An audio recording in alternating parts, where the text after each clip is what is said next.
Viewers, আজ আমি দেখাবো কিভাবে ইমোর স্টোরি অফ করা যায়। আপনারা চাইলে এখন থেকে ইমোর স্টোরি অফ করতে পারবেন। ইমোর স্টোরি অফ করার জন্য স্টোরির পাশে যে সেটিং আইকনে ক্লিক করবেন।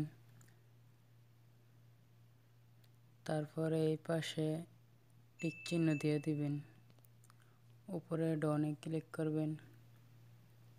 ডিলিট হয়ে গেছে। এই পাশে আপনার ফ্রেন্ডের স্টোরি এগুলো অফ করার জন্য এভাবে ট্যাপ করে ধরে রাখবেন। তারপরে উপরে ইগনোরে ক্লিক করেন।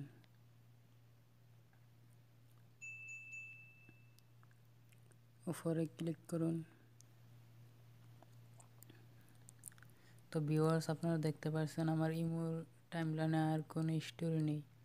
আমি যতক্ষণ এখান থেকে স্টোরি চালু না করবো এতক্ষণ আমার টাইমলাইনে আর স্টোরি শো করবে না।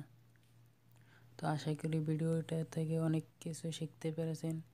ভিডিওটি ভালো লাগলে আমার চ্যানেলটি সাবস্ক্রাইব করবেন এবং ভিডিওটিতে একটি লাইক দেবেন। আর ভিডিওটি সম্পর্কে আপনার কিছু বলার থাকলে কমেন্ট করবেন।